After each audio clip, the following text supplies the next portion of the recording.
She was standing at the foot of the bed. I could see her from the neck down, from the shoulders down. There was nothing above the collar of her dress but air and the wall behind her, and the shadow her body should have cast but didn't.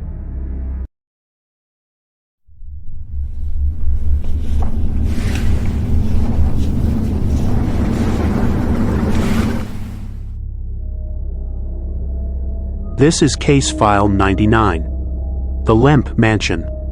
Street. Lewis, Missouri. The archive does not explain. It only records.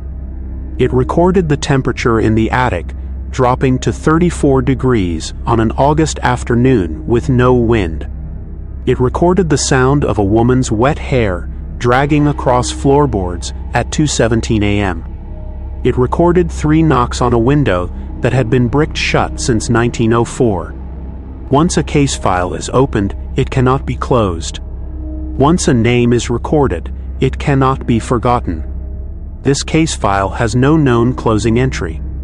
The 3rd floor window is still bricked shut, but something still knocks from the other side. The question is never who.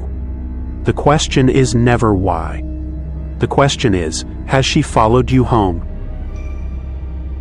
Her name was Debra Calloway, 26. She moved into the carriage house behind the Lemp Mansion in March of 2020. The world was locked down. The streets of St. Louis lay empty beneath a silent arch. Her roommates had fled.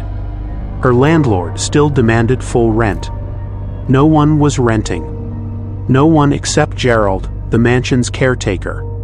He showed her the apartment behind the main house and named a price so low she nearly refused it out of suspicion. $600 a month. Utilities included. Furnished. "What's wrong with it?" she asked. Gerald looked at her with the eyes of a man who had learned that the truth was bad for business. "It's old. You'll hear noises. Settling. Pipes. Old houses talk." Debra moved in that weekend. The first thing she noticed was the gate. A black iron gate with a padlock the size of a fist sealed the walkway connecting her apartment to the main house. Gerald said the mansion was closed for historical preservation. No one was allowed inside. The second thing she noticed was the window. It faced the back wall of the mansion. Gerald told her to keep it shut. Always. The neighborhood wasn't safe, he said. People wandered through. She agreed. It seemed like a small rule. A reasonable rule. The kind of rule you follow without thinking about why it exists. The third thing she noticed was the photograph. It was tucked behind the refrigerator. An old daguerreotype in a tarnished silver frame. A family portrait. A man with a steel wool beard. A woman in a high-collared black dress. Children arranged like dolls. Behind them, barely visible in the emulsion, a spiral staircase descending into darkness at the bottom of the frame. She threw it out. The next morning, it was on her kitchen counter. The woman in the black dress now seemed to be looking at something just behind Debra's shoulder. She drove it to a dumpster 3 blocks away. 2 days later, she found it under her pillow. That night, for the first time, the temperature in her apartment dropped enough to see her breath. On the 11th night, Debra heard singing. It came from the sealed walkway. A woman's voice. Low. Humming. A hymn Debra recognized from her grandmother's funeral. In the garden, but the melody was bent. The notes descended where they should have risen. The voice slid down like water finding a drain. She called Gerald. No answer. She called the mansion office. A recording. At 2:17 a.m., the dragging began. It started at the far end of the walkway. Wet. Heavy. like a mop being pulled across stone, but slower, deliberate. It moved toward the iron gate, toward her door, and then it stopped. 3 knocks. On her window. The one she was told never to open. She didn't open it. She didn't look. She pulled the blanket over her head and recited every prayer her grandmother had taught her, and waited for sunrise like it was a rescue ship. In the morning, a stain darkened the window sill. Oily. It smelled of river water and copper and something sweet underneath. Perfume gone rancid. She scrubbed it off with bleach. It came back the next night. Darker. Larger. It had spread down the wall in the shape of a handprint. 5 distinct points. 4 fingers and a thumb, pressing outward from the glass. Debra started researching. She learned about the suicides. William Lemp in 1904. His son Charles in 1949. Both self-inflicted gunshot wounds. A family curse that had devoured generations. But that wasn't what made her stop scrolling. In 1904, a 17-year-old maid named Lavinia had worked in the Lemp household. She had come from a small town in southern Missouri. She had no family in St. Louis. She had no one to protect her. William Lemp took an interest in her. The kind of interest powerful men took in girls who couldn't say no. When she became pregnant, she was moved to a room on the 3rd floor. The attic room. The one with the window that had been bricked shut. Lavinia was never seen leaving the mansion. No death certificate was filed. No grave was marked. The Lemp family said she had returned to her hometown. Her hometown said she never arrived. In 1975, during renovations, workers found bones in the sealed attic. Female. Approximately 17 years old. The skull was missing. It has never been recovered. They did not find the skull because William Lemp had cut it from her body and buried it somewhere on the property, so she could never be identified. So she could never be remembered. So she could never be mourned. Debra closed her laptop. Her hands were shaking. The temperature in the room had dropped again. She could see her breath bloom and die in the darkness. Behind her, from the walkway, the iron gate rattled. It was no longer locked. On the 18th night, Debra woke to pressure on her chest. Not weight. Not something sitting. Pressure. 5 distinct points of contact spreading across her sternum. 4 fingers and a thumb. Cold. Not the cold of winter. The cold of something that had been underground so long it had forgotten what warmth was. Her eyes opened. The room was dark, but the darkness had shape. Form. A figure stood at the side of her bed. Female. Tall. Dressed in something long and dark and soaking wet. The figure had no head. From the neck down, it was solid. Real. The fabric dripped onto the floor with soft, rhythmic taps. But above the collar, there was nothing. Just air. Just the far wall. Just the framed photograph of the Lemp family, which had rehung itself above her dresser while she slept. The hand pressed harder, pushing her into the mattress. Her mouth opened to scream, but no sound came. The air had thickened into something that swallowed sound whole. From the space where a head should have been, a voice spoke. It was the voice from the walkway. Intimate. Close. A whisper pressed directly into her ear. "Do you know what he did to me?" The pressure released. The figure stepped back. The dragging sound resumed. Wet. Heavy. Moving toward the door that connected her apartment to the sealed walkway. Before it vanished, the voice spoke one more time. "The window. Open the window. I need you to see." Debra didn't open the window. She didn't sleep. She didn't pray. She called Gerald at dawn and told him everything. Gerald was silent. "Then, you opened the window, didn't you?" "No," she said. "I swear to God. I never opened it. You must have. She doesn't come unless the window is open. I never opened the window. But I found a photograph. A family portrait. I threw it out and it keeps coming back." Silence. The kind of silence that is louder than a scream. Then Gerald said something that made her blood stop. "There is no photograph. There has never been a photograph. The Lemp family destroyed all their portraits after the suicides. Every single one." Debra turned to look at the wall above her dresser. The photograph was still there, but the woman in the black dress had moved. She was no longer standing behind the family. She was standing at the edge of the frame. Closer. Her face was turned toward the camera. Her face was not a face. It was a wound. It was an opening.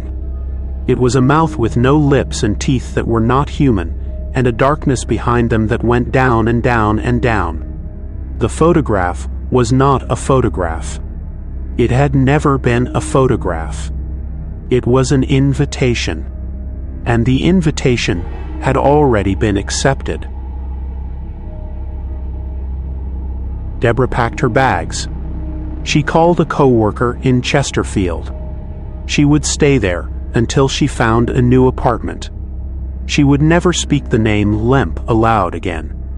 She was loading her car when the rideshare driver pulled up. An older man. Local. He had driven this neighborhood for 30 years.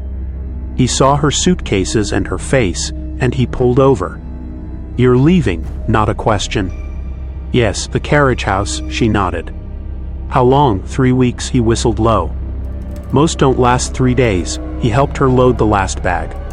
Then he handed her a scrap of paper with his number. "If you want to know what you were living with, call me. But not after dark. I don't talk about this after dark." That evening, from her co-worker's guest room in Chesterfield, Debra called him. He told her things the internet didn't know. Things passed down through generations. Lavinia wasn't killed quickly. She was kept in the attic for months. After the baby was born, they took it. The child was raised as a servant. Lavinia was left in the attic, forgotten, until the hunger and the dark and the grief unmade her. William Lemp found her body 3 weeks later. She had been clawing at the bricked window. Her fingernails were gone. Her fingertips were bone. The gate wasn't sealed to keep people out, the driver said. It was sealed to keep her in. "And if you opened that window, I didn't," Debra said. "Even once. Even for a second. She can follow you. You don't have to open it with your hands. You can open it with your attention, with your fear, with your pity." Did you feel sorry for her? Did you read her story and feel your heart break? Debra was silent. "That's all it takes," he said. "She doesn't need a key. She just needs to be remembered." That's why he took her skull. So no one could say her name over a grave. So no one could remember her into rest. But you did. You remembered her. You opened the door. And now she won't let go. That night at 2:17 a.m., the window in Debra's guest room rattled 3 times. She was on the 2nd floor. No tree outside. No wind. No explanation for the sound of wet hair dragging across the floor above her. No explanation for the pressure that settled on her chest like a hand. 5 points of contact. 4 fingers and a thumb. Cold. Patient. Familiar. She opened her eyes. On the nightstand, face up, was the photograph. She had not packed it. She had not brought it. It was there anyway. The woman in the black dress was now standing at the very front of the frame. Her collar was visible. Her neck, nothing above it. The figure stood at the foot of the bed. Neck down, nothing above. The dress was still wet, still dripping. From the empty space where a head should have been, the voice was forming. Not words yet. A hum. A hymn. The same bent melody. In the garden, the verse about walking with him. About his voice being so sweet, the birds hushed their singing. But the melody was wrong. The notes fell instead of rising. The voice was not singing to be heard. It was singing to remember what a voice felt like. Debra reached for her phone. The screen was black. The battery was full, but the phone was dead. The temperature had dropped to 34 degrees. She could see her breath. She could see the breath of the thing at the foot of her bed, even though it had no mouth to breathe with. She did the only thing left. She prayed. Not to God. To her grandmother. The woman who had taught her that some houses are not houses, and some deaths are not endings, and some doors, once opened, cannot be closed by human hands. "Grandma," she whispered. "Help me." The pressure increased. 5 points became 10. 2 hands now. Pushing. Pressing. The figure leaned over her. From the empty space above the collar, the voice came one more time. Not a whisper. A cry. A wail. The sound of a 17-year-old girl who had died alone in the dark, with her fingers scraped to bone and her baby stolen, and her name never spoken by anyone who cared. "Why didn't you open the window?" The question was not an accusation. It was a grief that had been waiting 116 years to be spoken. Debra left Missouri. She changed her number, changed her job, moved to Ohio. She lives in a 1-bedroom apartment with no windows facing any other building. She keeps the lights on. She does not research haunted houses. She does not feel sorry for ghosts. But sometimes, at 2:17 a.m., her bedroom door opens on its own. Sometimes she wakes to the feeling of wet hair dragging across her floor. And sometimes, when she looks at her reflection in a dark window, she sees not her own face but a collar, a dress, a neck that ends in nothing. She has never been back to St. Louis. She has never spoken the name Lemp. But the photograph is still with her. She stopped throwing it away. She understands now. It was never a threat. It was a record. A testimony. The oldest kind of archive. The one the dead keep for themselves when no one else will remember them. This is Case File 99. The Lemp Mansion still stands at 3322 Demonil Place in St. Louis, Missouri. The carriage house is still rented to tenants who don't ask questions. The third-floor window is still bricked shut. The skull of Lavinia has never been found. If you move into an apartment and the rent is too low, leave. If you find a photograph you didn't hang and cannot destroy, leave. If you hear 3 knocks on a window that faces nothing, leave. Don't investigate. Don't research. Don't try to find out what happened to the maid in the attic. Just leave. Some houses are not houses. Some windows are not windows. Some names, once remembered, are invitations. And Lavinia is still waiting. She has been waiting since 1904. She is waiting for someone to open the window. Someone to remember her name. Someone to feel their heart break for a girl who died alone. And by the time you feel that pressure on your chest, by the time you hear wet hair dragging across your floor, by the time you see a woman in a black dress standing at the foot of your bed with nothing above the collar but air, the window is already open. It was always open. You opened it the moment you felt sorry for her. If you have a story that haunts you, send it to contact.thedreadcodex@gmail.com. Your truth becomes our tale. Your warning becomes our archive. Until next time, may your windows stay closed. May your floors stay dry. And if you ever hear a woman humming in the garden from a sealed walkway, don't open the gate. She's already waiting. Good night.